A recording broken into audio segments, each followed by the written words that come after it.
And welcome back, everybody, to another episode of MLB DFS Quick Hits, your Tuesday, April 26th edition. Got 11 games on tap for you for your Tuesday night. Hope everybody had a good Monday. 7-game slate. It was a fun one. Pitching, Corbin, Scherzer, Bueller. It was a fun one where the big dogs ate in a big way. So we'll see how things ended up for everybody in the Discord and more. But fun 7-game slate. Again, 11 games on your Tuesday. Before we get into that, a little housekeeping. I am on Twitter at BDentric. If you'd like to get any help, just hit me up on Twitter or join the free Fantasy DGens Discord. Lots of good stuff going on in there for all sports, like PGA DFS. If you're into PGA DFS, the Always Pressing PGA DFS podcast with myself and Jesse, DFS Golf Gods, dropped on Monday, previewing the 2022 Mexico Open. So go check that out if you're interested there. If you're interested in season-long fantasy baseball, the Bench with Bubba podcast coming at you multiple times a week as well. If you prefer to listen to them, give them a rate and review on iTunes. If not, check out the Fantasy DGens YouTube channel where you're probably watching this video right now. Give the subscribe, the thumbs up, and you'll enjoy all of those shows whenever they are released. All right, 11-game slate. Let's get cracking on this one. Your totals thus far, there's like 3 games that are before 7:05 p.m. Eastern, not on the main slate. So it's so funny how they pick and choose which days they can do that. Not doing it today, but Orioles, Yankees, total of 8. Marlins, Nationals, 7.5. Red Sox, Jays, 8. Royals, White Sox, 9. Cubs, Braves, 8. Tigers, Twins waiting on that total. Mets, Cardinals, 7.5. Astros, Rangers, 9.5. Guardians, Angels, 8. Dodgers, D-backs, 9. A's, Gigantes, 6.5. That's a heck of a total thanks to Carlos Rodon. So speaking of Carlos Rodon, he leads the way, folks. Up top in the pitching world, coming at you at $10,100 worth every shekel on this slate. We talked about it last night with Burns. We talked about it with some other guys recently. Just pay for the big dogs. We talked about it with Rodon in his last start. Just pay for Carlos Rodon. If he struggles, so be it. But he has been so electric, so good so far. 5 innings or more in all 3 starts. 1 run or less in all 3 starts. 8 Ks or more in all 3 starts. 28 or more DK points in all 3 starts. Now he goes up with maybe a AAA lineup in the A's. I might be being kind to them, not sure, but it's an A's team striking out 27.5% of the time versus lefties, hitting 202 with a 137 ISO. If the A's beat Carlos Rodon, so be it. Carlos Rodon should be 11,000 plus. Like, he should be a big dog. If you play golf, John Rahm this week is $11,300 in a mediocre at best field. Carlos Rodon is facing a mediocre at best lineup. He should be $11,000. $10,100. I'll take it. Is what it is. If he struggles, so be it. But give me Carlos at 10-1. Sandy Alcantara at $9,400 out the Washington Nationals is intriguing. Maybe no Josh Bell in this game. We know how good Sandy can be, coming off a just ridiculously good 8 shutout innings, and 6 Ks against the Cardinals. He has 5 or more Ks in back-to-back starts, 6 or more innings in back-to-back starts, putting up 19 or more DK points in back-to-back starts. Now you get this Washington Nationals lineups again. Maybe no Josh Bell, which is very intriguing. Striking out 23% of the time versus righty. So Sandy Alcantara probably comes in overlooked on this slate based on some other pitchers going below him. He's a nice tournament play here. Luis Severino at $9,200 is a very strong tournament play. The biggest thing with Severino is how far does he go? Well, he went 88 pitches his last time out. He's gone 5 innings in back-to-back starts, 1 total run in those 2 starts. And now he gets the Baltimore Orioles. Like, Luis Severino at $92 is a great play in tournaments. You just have to hope he goes deep enough with the O's. 25% K rate, 205 average, 0.088 ISO versus right-handed pitching. So Luis Severino, that's why Sandy Alcantara probably goes super low owned, because either pay up for Rodon, they pay $200 less for Severino in a phenomenal spot. So Sandy's fun, but Severino's in a smash spot against the Baltimore Orioles. Max Fried, a good tournament play at $9K versus the Chicago Cubs. This is a very top-heavy pitching slate. The value is very, very rough. Fried's coming off an absolute dandy in LA against the Dodgers, now against the Chicago Cubs. A Cubbies team striking out only 20.6% of the time versus lefties. Making Fried a tournament plays, it's going to be tough. Can he do back-to-back just absolute gems? The Cubs offense you can do it against, but again, Severino, $200 more. You got Alcantara, you got Rodon, and then you got the only Kevin Gausman, $8,700 at home against the Boston Red Sox. Kevin Gausman, a 20% plus swinging strike rate on the season.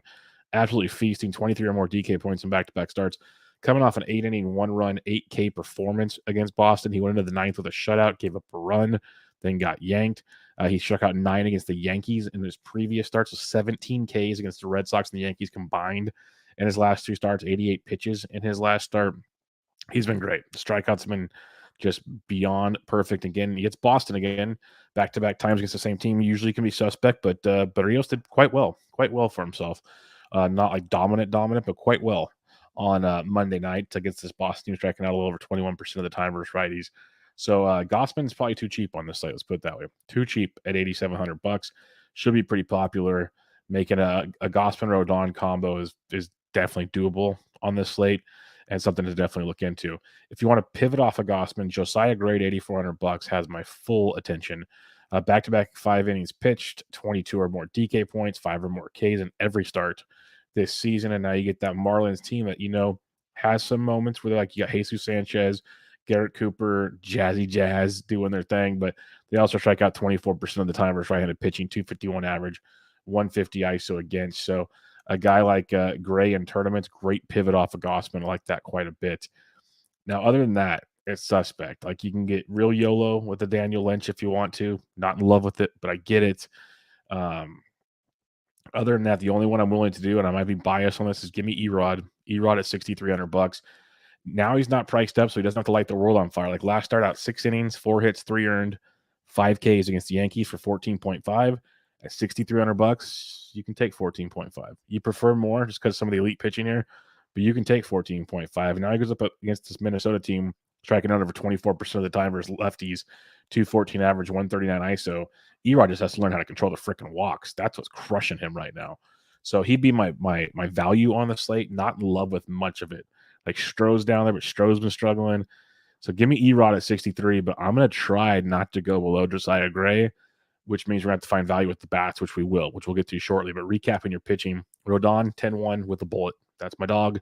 I'm going to ride that one, and I'm going to ride that one play every time out. He has like 5 bad starts this year, so the other 25, electric factory. Hopefully he makes 30 starts. I'm a little biased as a Giants fan, but let's hope for the best. But Rodon at 10-1, like that a lot. Sandy Alcantara at 94, great tournament play, especially a pivot off what should be a popular Luis Severino at $9,200. Like Rodon, Severino, Gossman are your 3 cash pitchers. I prefer Rodon with either Severino or Gossman. If you don't want to use Rodon, you can go to Severino and Gossman to save a few dollars. I'd still try to get to Rodon in cash. Let's put it that way. So Gossman's definitely in play. And then Fried and Josiah Gray are other tournament plays. Erod is your punt. Like I said, Rodon and Severino, Rodon and Gossman's the perfect combos for me. But you can make some pivots and make some magic happen if you so choose. 11-game slate, lots of offense to pick from. Really good stack spots. There's 22 pitchers, and I mentioned, 6? So lots of places we can attack on this slate.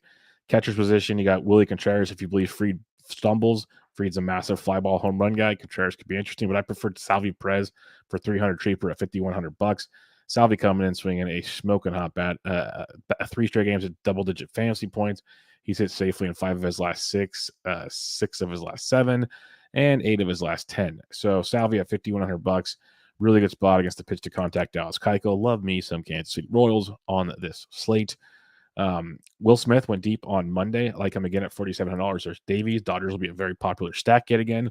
And some of the lefties are great, but don't forget Zach Davies has some reverse splits going on. The sample size isn't humongous, but there has been some reverse splits with Davies. So I like Will Smith at 47. Might go a little under the radar. Our guys focus on the Muncys and the Bellies and the Luxes of the world. You can get your Betts and your Smith and your Trey Turners and some of these other dogs, like maybe Justin Turner. He's been struggling. Betts has even been struggling. Betts had a decent night on Monday. I'll give him his credit, but still, the overall contact quality sucks from Mookie Betts right now. But the right-handed bats for the Dodgers will get in some nice lower ownership, which is something to definitely highlight when you're stacking it up. Other catchers to look at, though, Grandal, if you're stacking on the White Sox, not bad at 42. But he has not quite woken up yet this year, so don't get too invested there with a slate of this magnitude. Jonah Heim at $3,600 versus Odorizzi. We are going to attack Odorizzi in a big, big way. Lefties are smoking him. Righties are smoking him. They have Christian Javier coming into the rotation on Wednesday. A lot of the reasons because Odorizzi is sucking badly. So a guy like Jonah Heim, who's just crushing right now at $3,600, good piece of action here in cash, in tournaments, especially in Texas Rangers stacks. Our boy Zach Collins is only $3,300. Like, I'd rather have him in cash than Jonah Heim just for the savings. Probably hitting 5th versus Nicky Pivetta, who's been getting hit around. So a really good spot there once again for our boy Zach Collins. And then other values like Travis d'Arnaud is $2,900. He's been swinging it really well. You can almost play him in cash over Zach Collins. There's a lot of options in cash when it comes to catcher. Like d'Arnaud, four-game hitting streak, 5 of his last 6. He has 3 multi-hit games in his last 4 games. 3 straight games with extra base hits. Like really putting it together at $2,900. Going with Stroman, who's struggling mightily to start this season. Joey Bart at 29 in tournaments is not too shabby against Dalton Jeffries, who I'm not sold on quite yet. He's kind of gotten it done with smoke and mirrors, in my opinion. So I'll be attacking him when I get the opportunity. Other than that, we'll look for some value elsewhere. First base position, Shohei's fine. I like McKenzie, so I'm not going to go all in on the Angels, but if you want to, you can. But Belt at 58, Vladito at 57 is outstanding versus Pivetta. I'm going to keep attacking Pivetta as often as I can. I came into the year very optimistic on Pivetta, and he might turn it around and prove me wrong, but the early stuff, it's giving me PTSD of his Phillies days. It's just not pretty. Like, he'll have a good start here or there probably, but as a whole, it's nasty right now. Very, very nasty. After Vladito at 57 hundo, you got Freddie Freeman against Davies. I still don't mind the lefties versus Davies. Don't get me wrong. Just wanted to point out the split situation there. Jose Abreu versus Lynch at 47. Lynch has been good, but he has a history of getting smacked around. You got Matty Olson versus Stroh at 45, but Nathaniel Lowe at $3,600 versus really great value. I love Texas. I love their value on this slate. Like Simeon and Seager will be expensive, but you got guys like Lowe, Heim, and some others that you can really utilize as value on this slate to help you pay up for pitching and maybe get some other pricey bats as well. Something to think about. Another great spot for value if you don't use Josiah Gray, who we established has been good, but also has walked a lot of guys, has home run issues. The Nats bullpen, not the greatest in the world, just to be nice.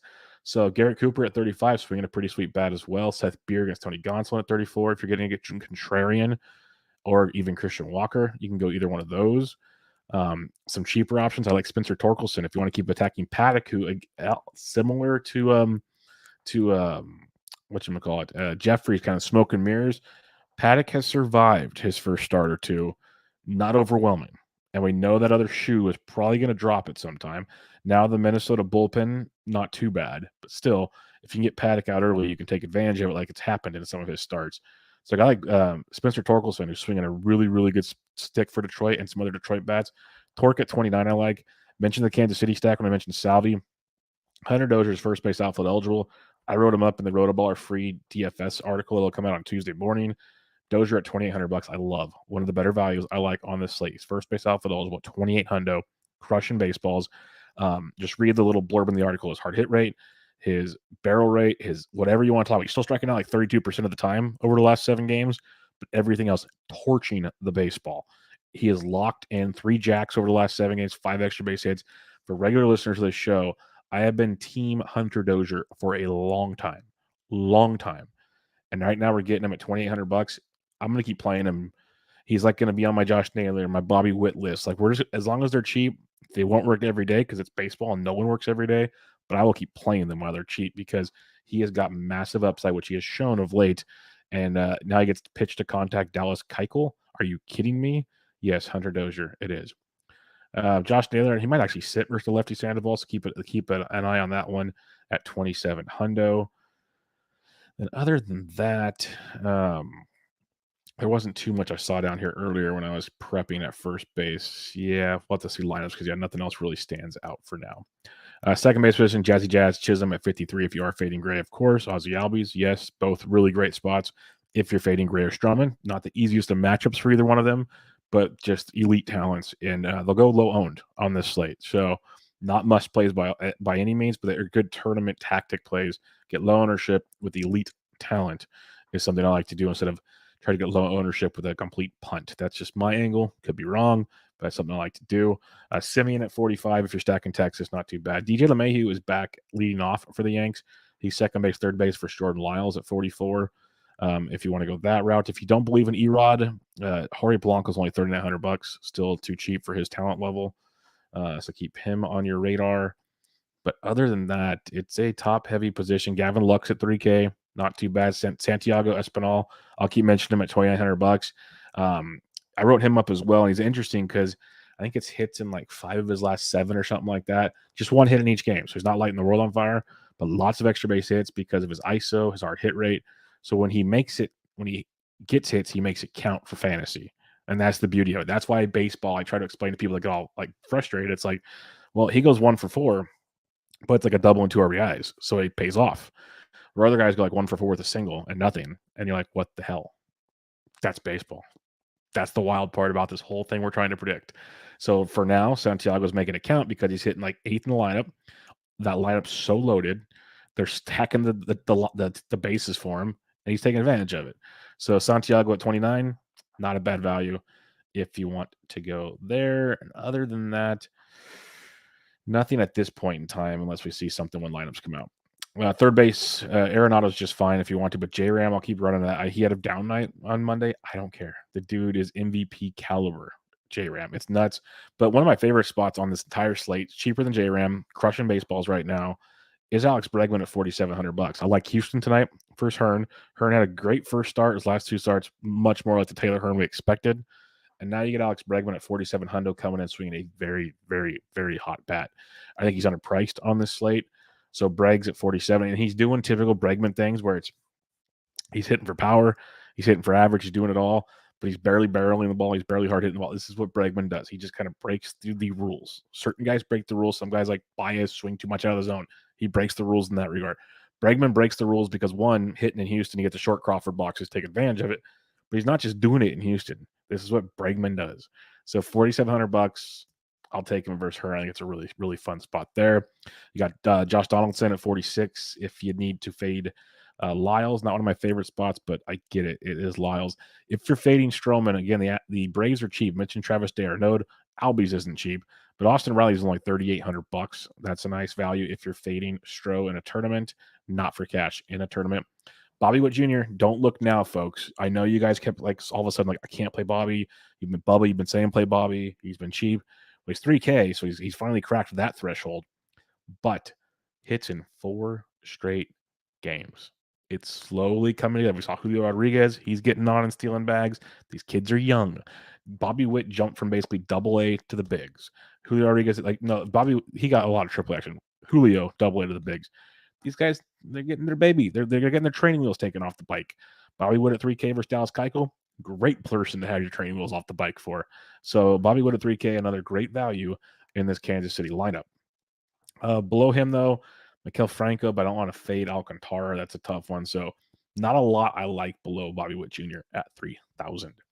Shortstop, you can go Frenchie Lindor if you want. I like Hicks, but Corey Seager's at 54. I'm not a big Seager guy, but in that stack, I'm cool with it. If you're not stacking Texas, I'd rather have Tim Anderson for $100 less, or I'd love Trey Turner. Mentioned the reverse splits versus Davies.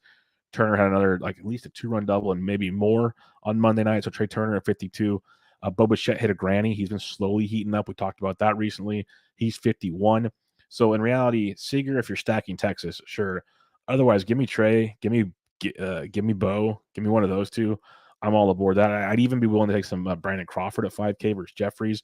But Turner and Bichette, if you're paying up, I love. You got Jeremy Pena at 48 if you're attacking Hearn, which is a good spot. If you're looking for some savings at the position, Javi Baez returned from the IL on Sunday, went 0-for-4. That's fine. But he gets Chris Paddock at $4,300. This is cheap for Javi Baez. Javi Baez is usually much, much more expensive. It's a very top-heavy position. Baez, we know, can go 0 for at any given moment, but he can also just crush baseballs. Now you get Chris Paddock. You're not in Detroit. People always say, oh, Javi's in Comerica. Not tonight. He's not. He's in Minnesota. You got Chris Paddock, who gives up a ton of long balls to right-handed hitters in his career. A ton of long balls. So Javi Baez at $4,300. Not a bad value at shortstop if you want to be a little different from the regular masses that will pay up for the Peñas and above, which makes sense. But Baez is a nice little savings on this one. Other than that, though, that every night shortstop has been very, very top heavy, and rightfully so. Like Jorge Mateo at 25 if you need to, but I'm pretty much paying up at shortstop this evening. Outfield, where you can find some value for sure, but if you don't want to, Buxton against Erod at 61. Lock and load. Have some fun, kids. Georgie Springer, he's back and healthy and raking. He's 56 versus Pavetta. Juan Soto's always available for me. I like the idea of Yordan Alvarez. He went deep on Monday. People will see lefty. A, I'm not worried about Alvarez versus Hearn, and B, I don't think Hearn goes that long. So I think Alvarez is a nice $5,400 play, especially in your Houston stacks. Giancarlo's only 49 versus Lyles. Kind of interesting. Mentioned Mookie Betts. He's $4,800. He did go 2 for 3, or no, 1 for 3 with 2 runs scored and 2 walks. He's got double-digit DK points in 3 of the last 4 games. He's hit safely in 4 of his last 5. Again, we look at the underlying metrics, still not fantastic, but he's also got 2 steals in his last 4 games, so he's hitting 203 now on the season, starting to get it going. He's $4,800. Betts is usually a 5,500 plus guys. You're getting a savings here against Davies. Not a bad spot for Betts on this slate. Maybe he's going to start waking up. Maybe he's going to finally start proving me wrong, which I want Betts to do well. I have him on a couple of my early DC teams. It's just very scary watching what's taking place because some guys struggle, like Kyle Tucker, but everything else looks great. Not much looks great with Mookie Betts. So let's hope he's waking up. It's only like week 3 or 4 of the season, so a lot can obviously change. Taylor Ward double donked on Monday. He's up to 45. Now that price tag is quickly on the rise. He gets Tristan McKenzie. Don't mind it. But Whit Merrifield at 43, I think that's a great savings. If we're stacking Kansas City to get Whit Merrifield at 43, you got Dozier at 28, you got Bobby Witt at 3. So you pay 51 for Salvi. Big deal. Like that's a fun little four-man stack there and not that expensive. Love Andrew Vaughn in tournaments. He crushes lefties in his early career and just in lefties, righties this season, doesn't matter. Crushing them all, hitting over 300. So Vaughn at 41 is a nice tournament look. Keep going back to Kyle Tucker. Again, lefty. Don't worry about it. 4,100. He's a guy that eventually is going to get just scorching hot. If you want to wait for the first couple of games, fine. If you want to be ahead of the curve in tournaments, that's where my head's at least. Another good one, if you want to fade Severino, who could be chalky, but you don't want to fully stack Baltimore, which I understand. Cedric Mullins at $4,100 is a great way to get at least a piece of Baltimore at a very reasonable price tag. Mullins is actually hitting pretty well overall this season, just quietly putting it together. Not the 30-30 guy that we know, but still being very productive. So 4,100 for Ced against Severino to be a little difference good. Jock Jams is 4K versus Jeffries. He went deep again on Monday night. I love it. I love Jock. Probably going to be popular at 4K, but not a bad play at all. Cheaper plays, you got Benny versus lefty at 39. If you want to be a little different in your Kansas City stacks, that's fine. Aaron Hicks at 39 is a good value versus Lyles. Love me some Austin Meadows versus Paddock. Matt Meadows crushing right-handed pitching. He's $3,900. As you slide down here, though, Adolis Garcia, again, only $3,700 versus Odorizzi. So if you're stacking Texas, he's like him and Heim and Nathaniel Lau, I should say, are nice little values in that Texas stack. Jesus Sanchez, if you're not using Josiah Gray, Jesus Sanchez at $3,600 is one of the best GPP values on this slate. We know what he does. Like, I think he's hit safely. I wrote him up on the article. He hit safely in 6 of his last 9 games. All 6 of those games had multiple hits. So he's GPP in a nutshell. Boom or bust. He hits it with authority in those 9 games. 114 mile per hour max exit velocity. He's got, I think, 2 or 3 home runs in that stretch. He's crushing baseballs. He has the offers. He has 3 offers in those 9 games. But the 6 games where he makes it matter, boom, goes the dynamite. So Jesus Sanchez at $3,600 is a phenomenal tournament play, like a really good tournament play. If you're not using Josiah Gray, love him on this slate. If you're not using Gray, if you're stacking Houston again, Michael Brantley does hit lefties very well at $3,500. A nice value in your Houston stack. Robbie Grossman's 34 versus Paddock. Lourdes Gurriel Jr., another home run. He's $3,300 versus Pavetta. Way too cheap. Gurriel, way too cheap. Like, he's cash viable at $3,300. That's criminal at that price point. You got Belly Bombs at 32. You can keep going back to that if you so choose. A few others down here, like Anthony Santander, 31, if you want to get a couple Baltimore pieces. Gavin Lux is 3K. Joe Adell at 3K. Not in love with it because I don't know if he'll start, but I love Joe Adell, but we got to get real about that situation. Below 3K, though, Hunter Dozier, $2,800. Boom, boom, boom. Love him.